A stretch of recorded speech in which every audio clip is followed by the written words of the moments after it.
वो इमाम ज़ैनुल आबिदीन हैं कि 50 हिजरी में बइख्तिलाफ़ रिवायत आप दुनिया में तशरीफ़ लाए और 13 या 14 साल आपकी उम्र थी जब आप अपने वालिद के हमरा करबला के मैदान में गए।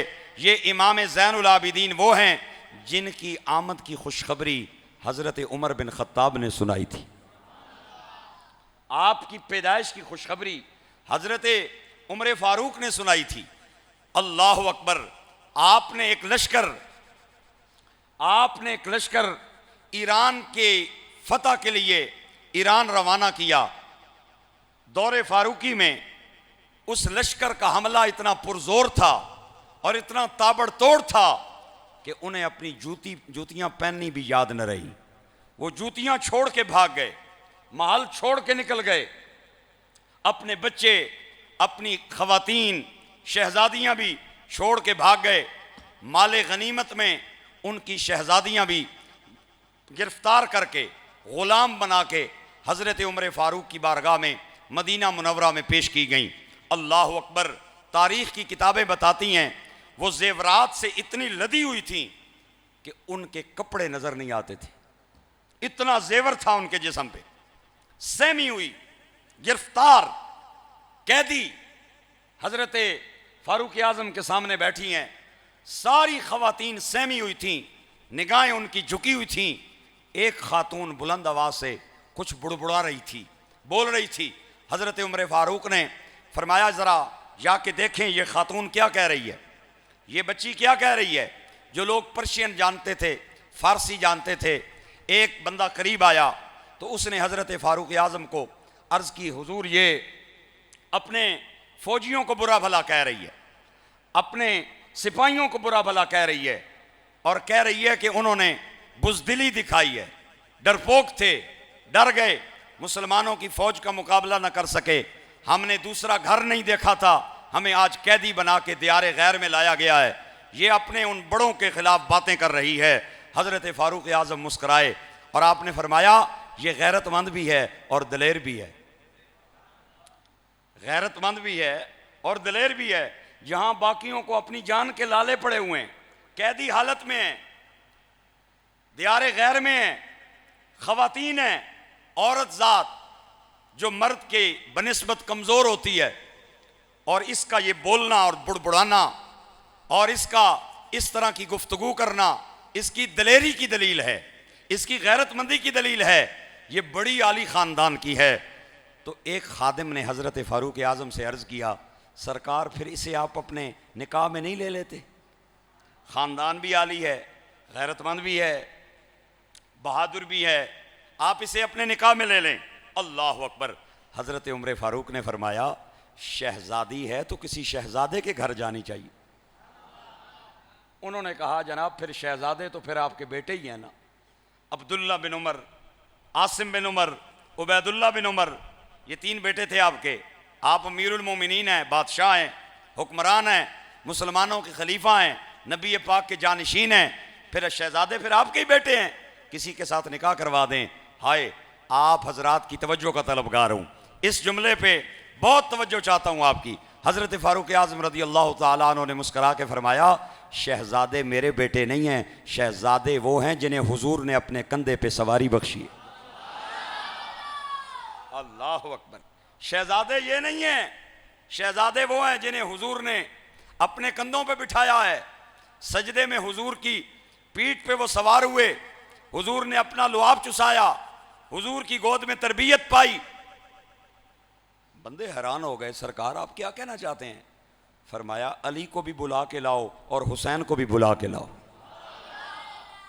इस खातून का नाम बताने लगाऊं, ये खातून शहरबानो रदी अल्लाह ताला अन्हा, इमाम ज़ैनुल आबिदीन की वालिदा, हज़रत उमर की बारगाह में हज़रत मौला अली भी तशरीफ़ लाए, बेटे भी आए। आपने फरमाया अली शहरबानों को मैं इमाम हुसैन के सपुर्द करता हूँ, ये आज़ाद करें और इसे अपनी बीवी बनाएं, अपनी ज़ौजियत का इसे शर्फ बख्शें। इमाम हुसैन ने शहरबानों को आज़ाद कर दिया और इनके साथ निकाह कर लिया। अल्लाह ने इमाम हुसैन और शहरबानों की जोड़ी को एक बेटा अता फरमाया, नाम माँ बाप ने अली रखा। क्या रखा? बुलंद आवाज से, थोड़ा और ऊंची आवाज से, अली रखा। इन्हें अली औसत भी कहा जाता है। इतनी इबादत करते थे कि इबादत की कसरत की वजह से आप ज़ैनुल आबिदीन कहलाए। इतने सजदे करते थे, कसरत सुजूद की वजह से आप सज्जाद कहलाए। और जब हजरत शहरबानों को हजरत फारूक आजम इमाम हुसैन के हवाले कर रहे थे तो आपने मौला अली को बुलाया और बुला के फरमाया, इस बच्ची के माथे में मैं एक ऐसा बेटा देख रहा हूं जो आबिद नहीं होगा, ज़ैनुल आबिदीन होगा। ज़ैनुल आबिदीन का मतलब इबादत करने वालों की खूबसूरती। अल्लाह अकबर। अल्लाह ने बेटा अता किया। आपकी खुशखबरी गैज़ुल काफिरीन, अमीरुल मोमिनीन, मुराद रसूल, खलीफा सानी हजरत उमर बिन खत्ताब ने सुनाई।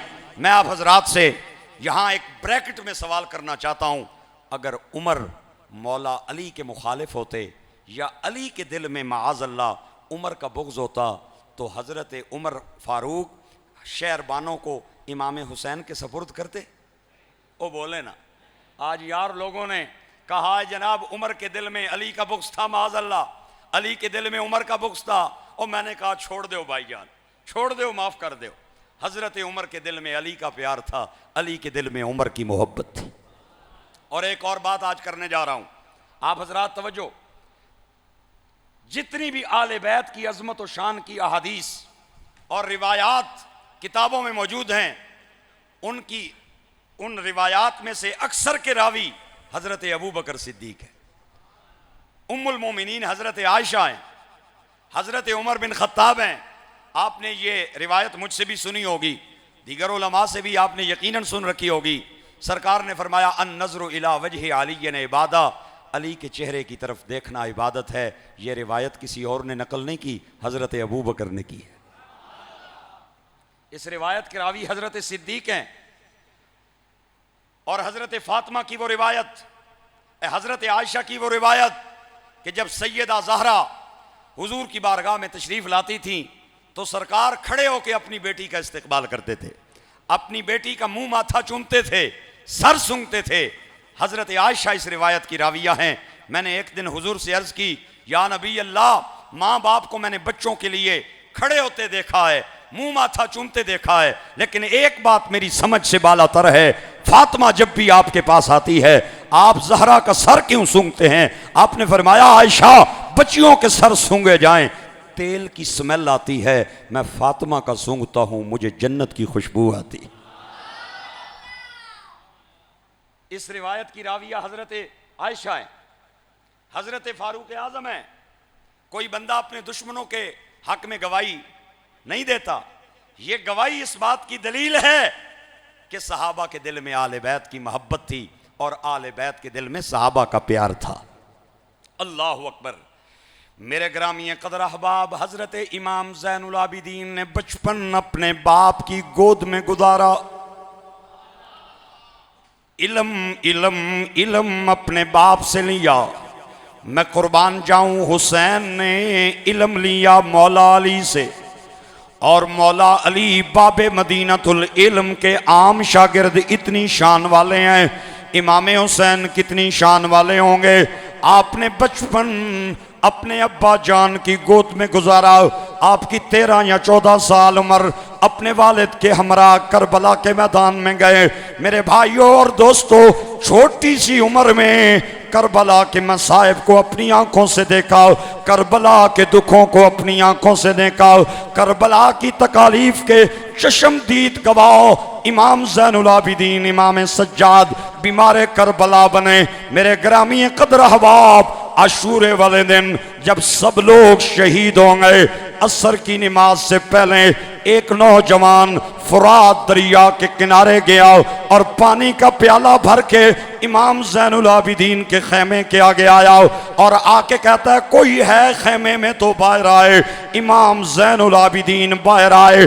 आपने फरमाया, नौजवान क्या बात है? नौजवान कहने लगा, मैं जानता हूं आप कई दिनों के भूखे प्यासे हैं, एक पानी का प्याला किफायत नहीं करेगा, लेकिन मैं पानी पानी के पहरेदारों से छुप छुपा के दरिया से पानी का एक ही प्याला लाने में कामयाब हुआ हूं। ज़ैनुल आबिदीन मेरी यही मेहमानी कबूल फरमाना। इमाम ज़ैनुल आबिदीन ने पानी का प्याला लिया और आंसू छलक पड़े। फरमाया बड़ी देर कर दी है पानी का प्याला लाने में। ओ भाई तू उस वक्त पानी का प्याला लेके आया जब पानी पीने वाले ही चले गए। अली असगर चला गया, अली अकबर चला गया, गाजी अब्बास चला गया। पानी का प्याला लेके खेमे में आए, अपनी फुप्पी को अर्ज किया फुप्पी जान हजरत हुर के खानदान का एक नौजवान पानी का प्याला लेके आया है और पेश कर रहा है। ज़ैनब ने प्याला पकड़ा, दाएं बाएं सारे 3 दिन के प्यासे इकट्ठे हो गए। इमाम सैयदा ज़ैनब की निगाहें प्यासों के चेहरों पे पड़ी। फुप्पी कहने लगी बेटा मैं जानती हूँ आप सारे प्यासे हैं, लेकिन आज पानी का प्याला उसे मिलेगा जिसकी उम्र सबसे छोटी है। ये बात करके सैयदा ने पानी का प्याला हजरत सकीना के हवाले किया। मेरे भाइयों तड़प जाएंगे, सकीना पानी पीती नहीं, पानी का प्याला लेके खेमे से बाहर दौड़ पड़ी। फुफ्फी आवाज लगा के कहती है बेटा पानी पीती क्यों नहीं है? सकीना कहती है फुफ्फी आपने खुद ही तो फरमाया है कि प्याला उसे मिलेगा जिसकी उम्र सबसे छोटी है। हम में सबसे छोटा तो अली असगर है, मैं उसे पानी पिलाने जा रही हूँ।